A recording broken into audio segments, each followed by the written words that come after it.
লাউ পাতায় শীতল শুটকির পাতুরি খেতে অনেক দিন ধরে ইচ্ছে করছিল, তো আজকে বানিয়ে ফেললাম আর খেতে অসম্ভব মজা হয়েছিল। আপনাদের সাথে শেয়ার করব। ভিডিওটি ভালো লাগলে পেজটি ফলো করে লাইক কমেন্ট করে পাশে থাকবেন, আশা করি ভালো লাগবে।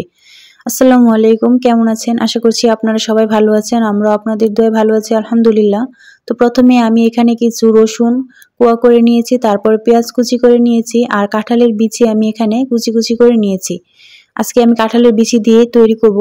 আর এখানে আমি মাথা ফেলে শীতল শুটকি ধুয়ে নিয়েছি এবং কিছু শুকনো মরিচ গরম পানিতে একটু ভাপ দিয়ে নিয়েছি, তাতে করে নরম হয়ে যাবে এবং বাটতে আমার সুবিধা হবে। আমি সবগুলো উপকরণ শিলপাটায় বেটে নিয়েছি ভালো করে। এখন আমি কড়াইতে মরিচ, তারপরে শুটকি যা যা বেটেছিলাম সবগুলো একসাথে দিয়ে দিলাম।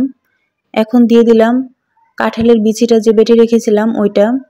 তারপরে এর মধ্যে একে একে আমি সবগুলো উপকরণ দিয়ে দিব। আর পেঁয়াজ কুচিটা আমি বাটিনি, আর কিছু রসুন বেটেছি আর কিছু রসুন আমি এখানে গোটা গোটা রাখবো। গোটা গোটা খেতে ভালো লাগবে, যখন কামড়ে পড়বে খেতে অসম্ভব মজা লাগবে। তার জন্য এখন আমি পেঁয়াজ কুচি দিয়ে দিলাম, তারপরে গোটা রসুন দিয়ে দিলাম, বাটা রসুনও দিয়ে দিলাম। আমি এখানে অনেকগুলো পেঁয়াজ কুচি দিয়েছি। এখন আমি এগুলো একটু ভালো করে ভেজে নেব। পানিটা শুকিয়ে গেলে এর মধ্যে আমি তেল দিব, তেল দিয়ে একটু ভালো করে ভেজে নিব।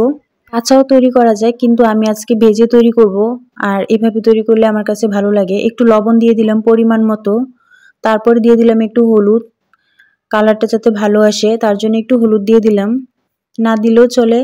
তো এখন আমি এগুলো ভালো করে একটু নেড়ে চেড়ে এর মধ্যে আমি এখন দিয়ে দিব তেল। এখানে আমি সরিষার তেল দিয়ে দিলাম, বেশ অনেকখানি সরিষার তেল দিয়েছি। সরিষার তেল দিলে একটু ঝাঁঝালো ভাব থাকবে, তার জন্য দিয়ে দিলাম। দেখেন কি সুন্দর হয়েছে। আর একটু নরম নরম থাকলে আমি উঠিয়ে নেব, তারপরে আমি এটা উঠিয়ে লাউ পাতায় মুড়িয়ে নেব। এভাবে করে তৈরি করলে খেতে অনেক মজা হয়। আর যেহেতু সরিষার তেল দিয়েছি, খেতে এমনিতে অনেক ভালো লাগবে, একদম ঝাঁঝালো ঝাল ঝাল। আর শীতের দিন গরম ভাত দিয়ে খেতে তো অসম্ভব মজা। তারপর এখানে আমি গোটা রসুনগুলো দিয়ে দিলাম।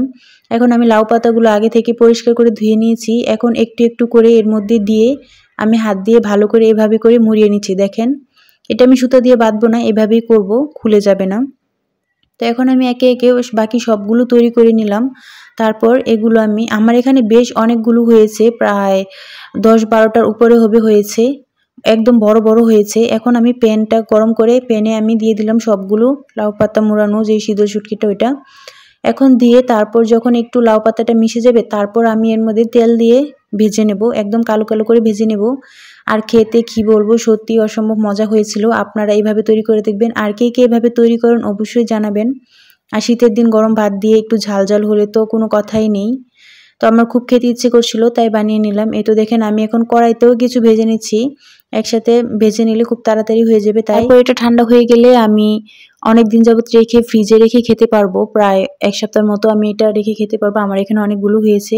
এখন আমি বক্সে ভরে কিছু নর্মাল ফ্রিজে রেখে দেবো, অনেক দিন যাবত খাওয়া যাবে। তো ভিডিওটি ভালো লাগলে লাইক কমেন্ট শেয়ার করে দেবেন, আশা করছি ভালো লাগবে। আল্লাহ হাফেজ।